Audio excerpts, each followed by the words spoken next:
ದೇಶದೆಲ್ಲೆಡೆ ಇಂದು ಸಂವಿಧಾನ ಶಿಲ್ಪಿ ಬಿಆರ್ ಅಂಬೇಡ್ಕರ್ ಅವರ 135ನೇ ಜನ್ಮದಿನವನ್ನ ಬಹಳ ಅದ್ದೂರಿಯಾಗಿ ಆಚರಣೆ ಮಾಡಲಾಗುತ್ತಿದೆ. ಬೆಂಗಳೂರಿನ ನಾಗಶೆಟ್ಟಿಹಳ್ಳಿಯಲ್ಲೂ ಕೂಡ ಮಹಾನಾಯಕ ಡಾಕ್ಟರ್ ಬಿಆರ್ ಅಂಬೇಡ್ಕರ್ ಸೇನೆ ವತಿಯಿಂದ ಕಾರ್ಯಕ್ರಮ ಆಯೋಜಿಸಲಾಗಿತ್ತು. ಮಾಜಿ ಮುಖ್ಯಮಂತ್ರಿ ಸದಾನಂದ ಗೌಡ, ಮಾಜಿ ಸಚಿವ ಕಟ್ಟಾ ಸುಬ್ರಹ್ಮಣ್ಯ ನಾಯ್ಡು, ಕಟ್ಟಾ ಜಗದೀಶ್ ಸೇರಿದಂತೆ ಹಲವು ನಾಯಕರು ಕಾರ್ಯಕ್ರಮದಲ್ಲಿ ಭಾಗವಹಿಸಿದ್ರು.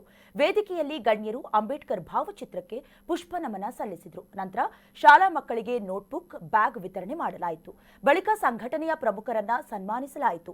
ಈ ವೇಳೆ ಮಾತನಾಡಿದ ಮಾಜಿ ಸಚಿವ ಕಟ್ಟಾ ಸುಬ್ರಹ್ಮಣ್ಯ ನಾಯ್ಡು, ಬಾಬಾ ಸಾಹೇಬ್ ಅಂಬೇಡ್ಕರ್ ಅವರ ಜನ್ಮದಿನವನ್ನ ಇಂದು ದೇಶದಲ್ಲಿ ಬಹಳ ಅರ್ಥಪೂರ್ಣವಾಗಿ ಆಚರಣೆ ಮಾಡಲಾಗುತ್ತಿದೆ ಎಂದರು.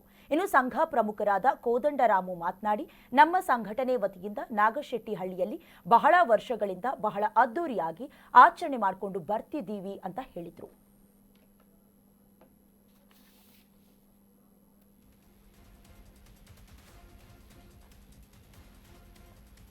ಅಂಬೇಡ್ಕರ್ರ 135ನೇ ಜನ್ಮದಿನಾಚರಣೆಯನ್ನ ಇವತ್ತು ಪ್ರಾಕ್ಟಿಕಲ್ ಆಗಿ ಕಟ್ಟಕಡೆ ಮನುಷ್ಯರನ್ನ ಮುಟ್ಟುವಂಥ ಕೆಲಸಗಳ ಮುಖಾಂತರ ಹೆಬ್ಬಾಳದಲ್ಲಿ ಮಾಡ್ತಾ ಇದ್ದೀವಿ.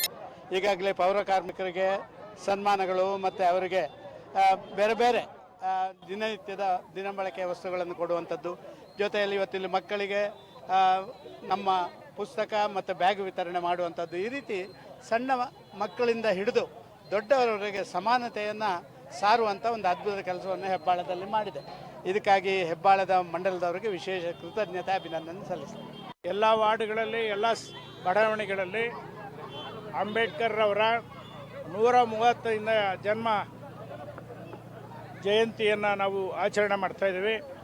ಎಲ್ಲರೂ ಸಮಾಜದ ಮುಖಿಯಾಗಿ ಕೆಲಸ ಮಾಡೋಂಥ ಪ್ರಮುಖರೆಲ್ಲ ಕೂಡ ಭಾಗಿಯಾಗಿದ್ದಾರೆ.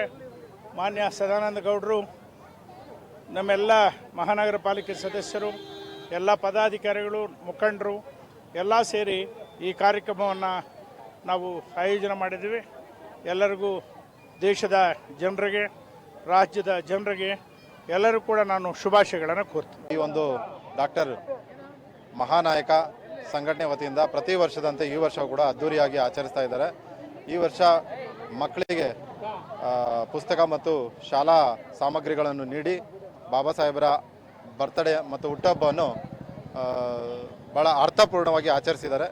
ಹಾಗಾಗಿ ಈ ಸಂಘಟಕರಿಗೆ ಮತ್ತು ಎಲ್ಲರಿಗೂ ಭೀಮ ವಂದನೆಗಳನ್ನ ಸಲ್ಲಿಸ್ತೀನಿ.